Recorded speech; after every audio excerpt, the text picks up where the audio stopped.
From across time and space and throughout the multiverse, listen as two generations of comic book readers come together to discuss a single character or event that shaped pop culture as we know it. Let Your Geek Side Show presents Then and Now with Susan and Kitty. Hey, this is Susan. And this is Kitty. And we are coming to you from the Sideshow Studio in Southern California. Today we are taking a look back at the man who started it all, the First Avenger, the shield-wielding, time-traveling, we could do this all day. Yeah, that's right. We are talking about Captain America. Let's run on his left as we revisit Captain America in the MCU Then and Now. So, Captain America. Captain America. What is our star-spangled plan on this one? Oh my God. I don't know. It's really difficult to to be honest, Cap is one of my favorite MCU characters. Before we go any further, full disclosure, this podcast will have spoilers all the way up through Avengers Endgame. Yep. And if you haven't seen it yet, please stop listening to this podcast and go find a 3-hour chunk of time to go see Endgame. Yep. But yes. Exactly. Now we can carry on. It will have spoilers for Endgame. But Cap, overall character development wise, we did a previous podcast on the MCU character development of Tony Stark, and now we should have saved that for after Endgame. I know. But Cap specifically has had the most amazing character arc. I think the only one who probably has had a better is Tony Stark. So to start out with Captain America, the First Avenger, directed by Joe Johnston. So the weirdest part about me loving his development in the MCU is that I never liked Cap in the books. Really? Yeah. I really liked Captain America when Bucky was Cap and Sam Wilson was Cap. And I didn't like Steve Rogers because I thought he was too good.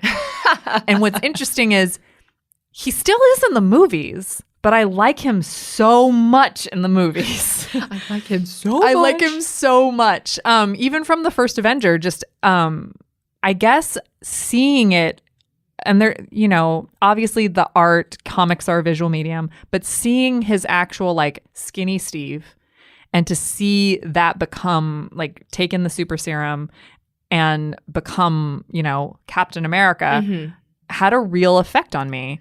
And I think it did on a lot of people because you really believed that this little kid could I could do this all day. I think contextualizing that figure that is so iconic and patriotic and the All-American Avenger, I think contextualizing him in live action with other people and other characters from not only his story, but then further on the Avengers, it helps ground him a little more, especially in the Marvel Cinematic Universe, because in the comics, you see him in a 2-page spread of all the Avengers. Yeah. Everybody's lined up and he is the shield and he's red, white, and blue. But he does seem a little Paul Bunyan mythic almost. Yeah, that exactly. Americana. And to not only ground him in the cinematic universe, they grounded him in something so American.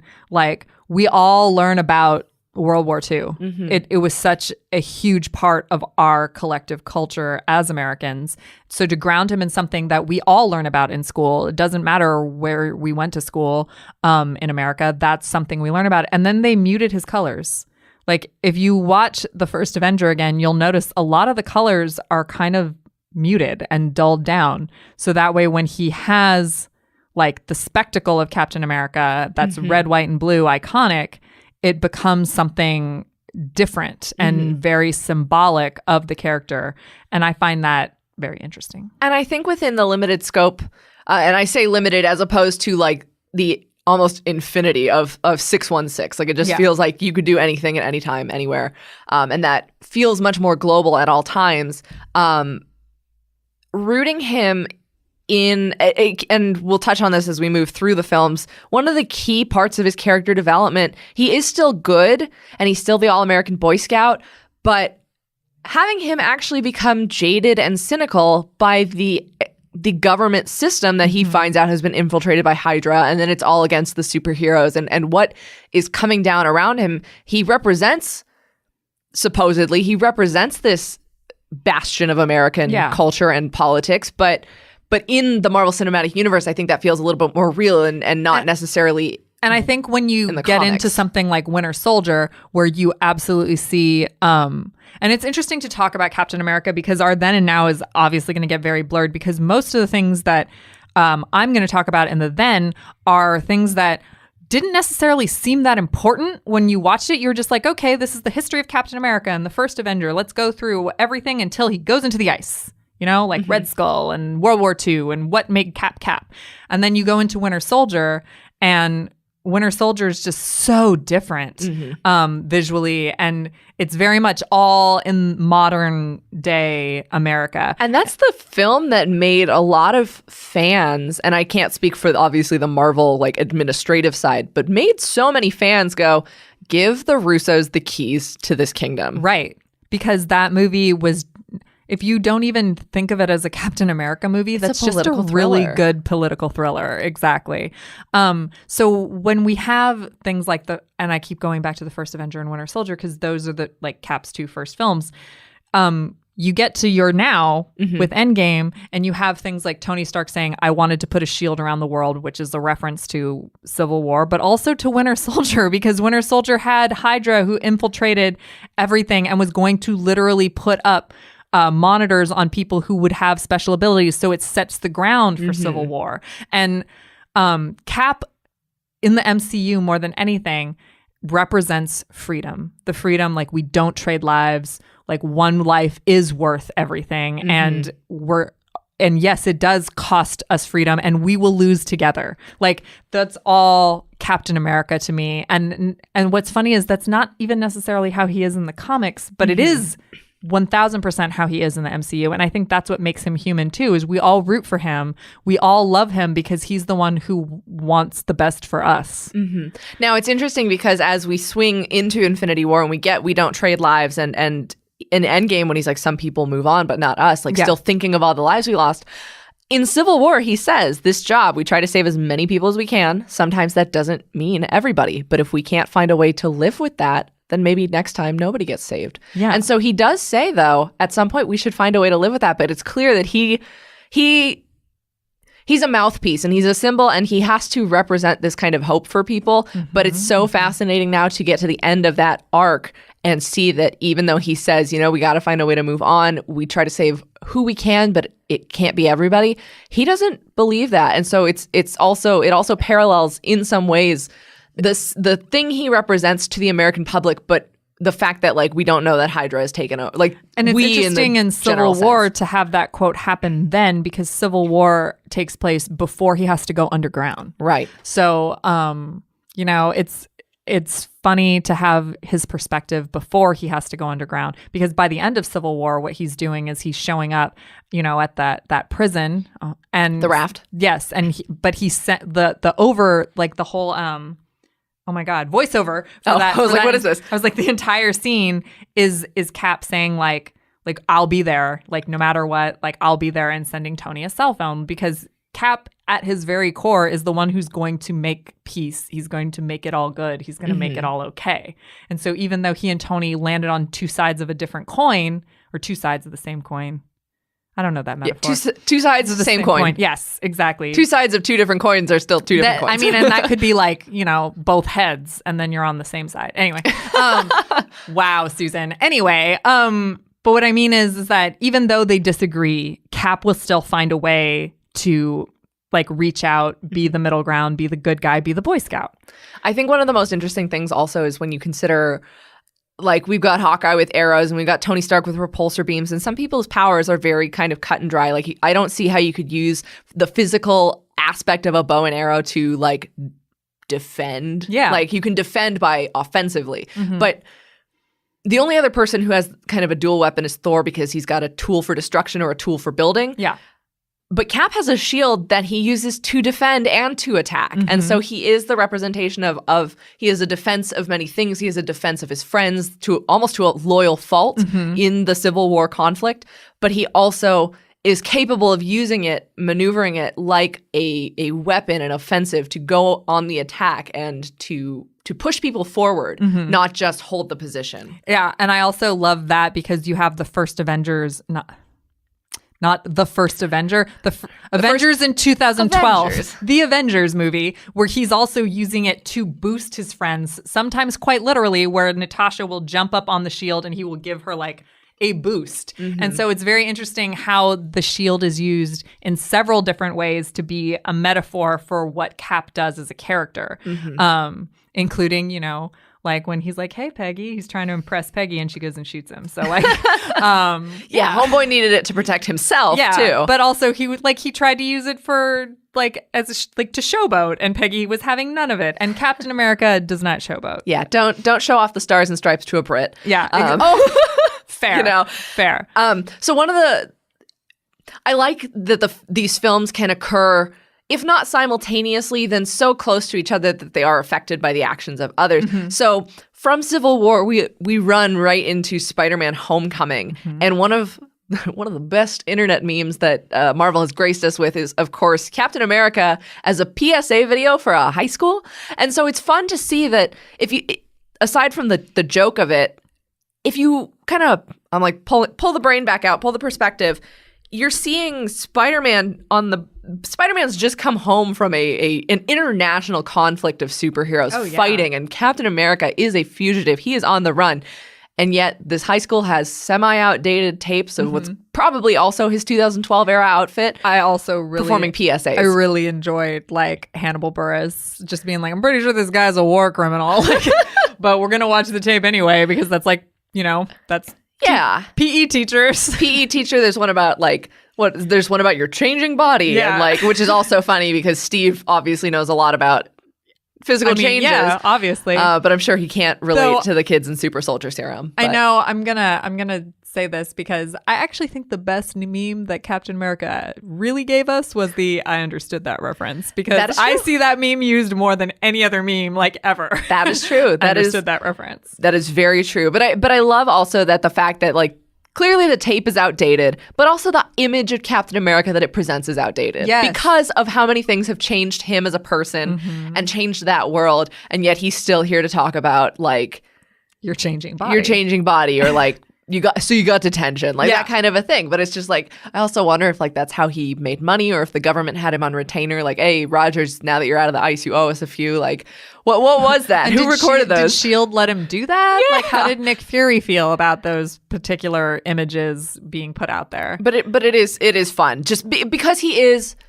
I know that Tony Stark is a man of appearances and presenting himself as the wealthy genius billionaire guy. Wealthy is billionaire. But anyways, but more so than any other character, I think Captain America is the image first. Oh, yeah. Like, he is the icon. He is the colors. He is the stars and stripes. He is the shield. And so to see that you can still see where parts of the MCU have changed, and where he's jaded because of the government changing and stuff. And it's just like, it's so cool. And then I'm going to usurp your now. Okay. Because then, more so than anything else, the symbolic handing off of the shield at the end of Endgame. Okay, yeah. We can jump right to that. It seems like a logical progression from exactly what you were saying. He is the image. Therefore, Captain America is the image. So when he hands off the shield, I'm not going to say who, just to keep. I think we should. Okay. Well, he hands it off to Sam Wilson. Which is, of the options they had presented, they had two canonical Caps that it could have become. It could have become Bucky Barnes, or it could have become Sam Wilson. Yes. So both of those were equally possible, and the MCU chose to move forward with Sam Wilson. But the line that's used is he's like, how does that feel? And he says, it feels like it belongs to someone else. It's someone else's. And he says, well, it isn't. And like, to me, that was such a casual way to hand off such an iconic thing, but so Cap. Like, yeah.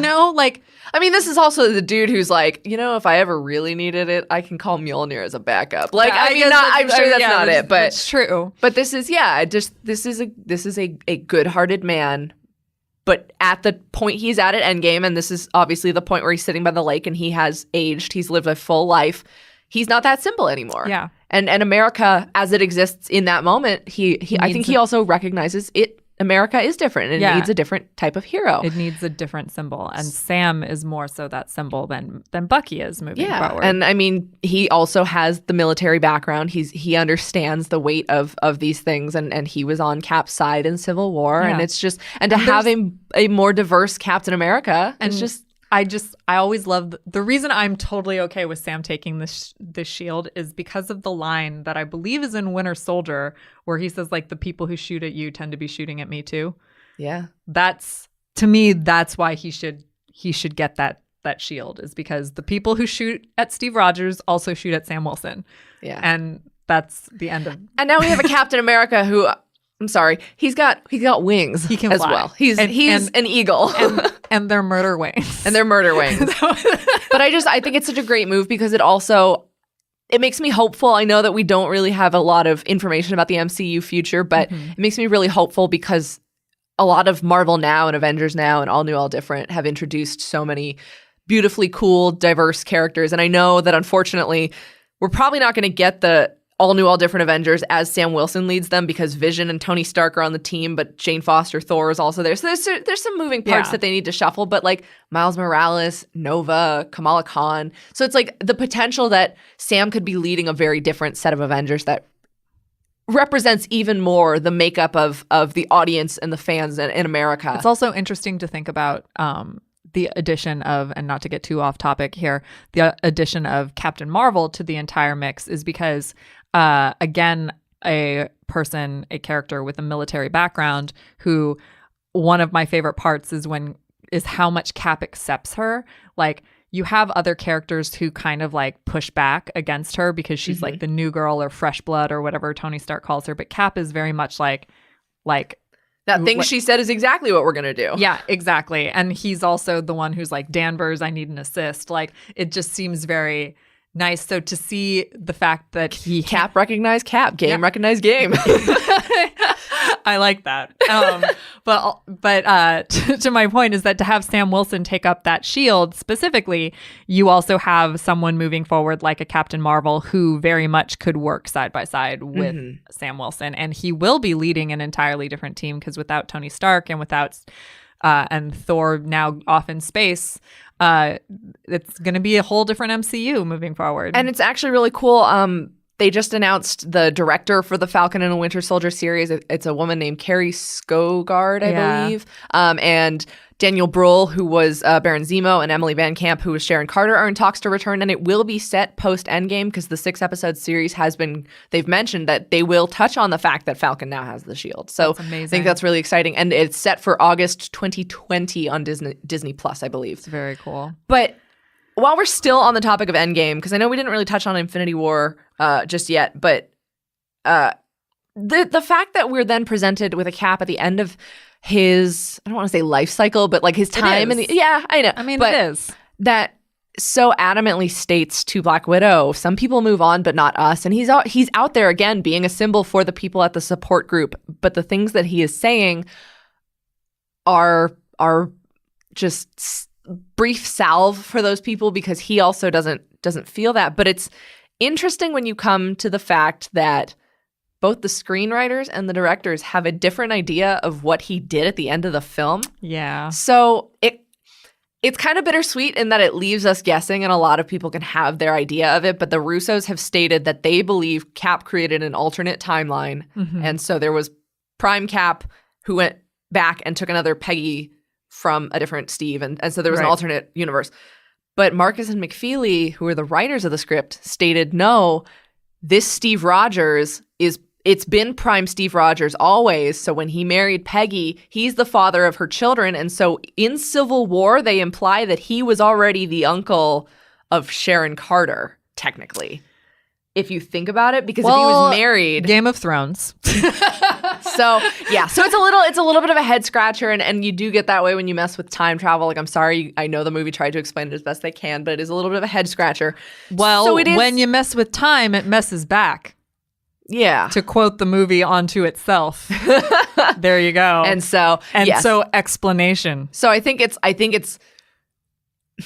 kind of, it's nothing but bittersweet to come to an end and have it be open-ended, but because of a discrepancy between two creative teams that help bring the film to life. But you do still get to see, if you slough out the middle part and say, okay, we're not going to think about the timelines, the passing the shield is a very beautiful moment. Because, I mean, we've already...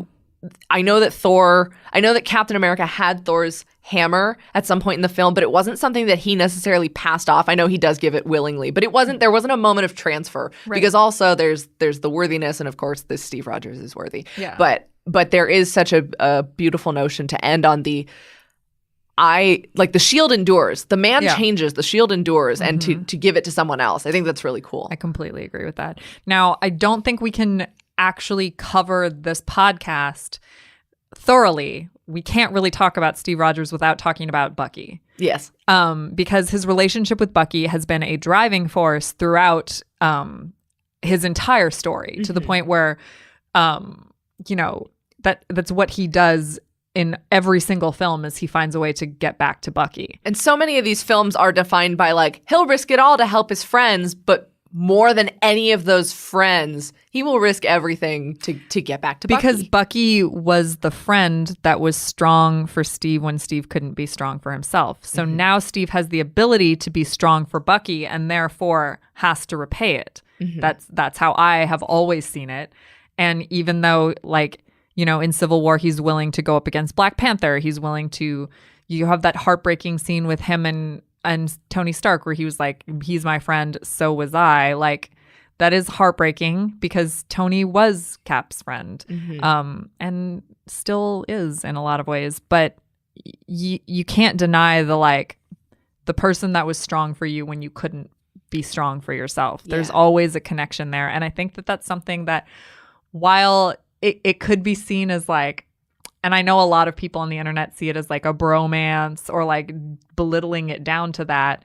I think that we all have someone or people in our life. So it's Steve with the Avengers, but then there's also Bucky. And when you find that group of people, they're your home. So to me, you can't really talk about Steve without talking about Bucky. Yeah. I mean, I loved, and I know Sebastian Stan is just so deadpan about it, but just the like, don't do anything stupid while I'm gone. Yeah. Like, how can I? You're taking all the stupid with you. See, I didn't even think of that as deadpan. I thought of it as like, I get it. I thought of it as like, yeah, I get it. We're still bantering. Yeah, no, but I think that's also, it is kind of indicative of their relationship, because even Steve has always been that headstrong, impulsive guy. Yeah. And Bucky's through everything, Bucky's whoa, hold up there, Steve. Like, you sure? And Steve's like, I'm running into danger now. And like, that's why we needed to give him a shield to protect himself as well as others. But like, and to be honest, Bucky always ran right behind him. Steve's always running into because when he was the little guy and couldn't protect himself, Bucky had to do it. So he's still doing it. Not bad for the end of the world. So speaking of when you said running behind, and I'm thinking like, my mind went crazy places. Anyways, Scott Lang. So I want to take a detour here, like hard right turn into someone who admires Steve so much, but also for those reasons of the over idealizing him. So of course we get more than anything. I mean, he's the Boy Scout. He's the All-American Avenger, but he's also America's ass now. Thank you, Scott Lang. Ant-Man has always been, and mind the pun, one of the smaller franchises in the cinematic universe. Even in Endgame, where it's like, do you want a picture with me? I'm Ant-Man. I'm Ant-Man. No, he's saying no. He's like, right. He's always been one of the smaller franchises, and while I wouldn't consider him a small guy in terms of the other Avengers, like they're all like because of the gigantic man. Is well, that why? No, but because they're all equally heroes. And I mean, Scott Lang was like prepared to. I mean, the rat saved Scott Lang, but then Scott Lang had the answers for the team. Just seeing a character who then goes off to San Francisco, which is one of like the most, when you think of how Marvel is so heavily centered on New York City, to go all the way to San Francisco almost feels like another planet. But he goes back. And Ant-Man and the Wasp, which I think is a film that a lot of people unfairly kind of slept on, because after the devastation of Infinity War, it was like, that one can't be that important. I think a lot of people missed it, because also after Endgame came out, Ant-Man and the Wasp was the most watched Netflix Marvel film. Yeah. Because a lot of people were like, oh, shoot, we missed something. Yeah. But to go back to that, Ant-Man and the Wasp, you see, without Cap there, because a lot of these films, you see the impact of things while he's also still there. You see the impact of what signing up to be on his team in Civil War had on Hope and Hank and Scott because of the stolen technology, and that implicated other people in this international crime. Yeah, beyond the stolen technology, the reason he's under house arrest. Yeah. Like, that was something that at the beginning of Endgame, when they showed like Clint's thing on his foot, I was like, oh, right. He's under house arrest too. But yeah, so there's problems with Ant-Man and the Wasp. Like, some of Scott's driving forces have to do with the fact that he's under house arrest and he has a past suit that he shouldn't have. Yeah, and so I think that one's a really fun one because while he's not in the film, he does get mentioned, but Captain America's influence is all over that, and it's that latter half of the MCU where we see it's not just enough to be like, oh my God, Hydra is S.H.I.E.L.D. and S.H.I.E.L.D. is Hydra, and I'm upset about that. But it's the whole scope of the United Nations put this paper into action, and superheroes didn't sign it, and now they're on the run for their lives for the government, and people who chose to follow Captain America into battle had to deal with the legal ramifications of that. And so I think that was a great one, especially because it comes between Infinity War and Endgame. So it is a bit of a palate cleanser because it's humorous and funny, but you also go, oh my goodness, like Scott Lang could have seriously screwed up his life. He could have ruined things for Hope and Hank, who were implicated because he stole their technology. I mean, he used, at that point he hadn't stolen it, but to like use that technology to help Captain America, who is this man that he idolizes so much and sees as America's ass. Yeah. that was also a funny joke. I mean, I think one of the things that Endgame also did really nicely, especially mostly Tony and Cap, I think, they got a lot of really nice fan service moments. And if it wasn't fan service and it was always in the cards, it was just those moments that really played to what the audience had hoped for. We got the dance with Peggy, and we got which is all I wanted from that movie. I'm going to bring this back to that because remember how we did the MCU recap and how all I wanted was the dance with Peggy, and I got that. And then we, of course, got the Worthy of Mjolnir, which was a plot thread left hanging from Age of Ultron. And then more so than anything else that just brings me the most joy in the world is we got Avengers Assemble. The thing that everybody had been waiting for since God knows when. Yeah, just 10, I mean, I guess if 2012, 7 years later, but 10 years of MCU. 10 years, 11, I guess now at this point, just to waiting for that Avengers Assemble moment. And it was everybody it could have been. And it just was like, cry. Don't cry.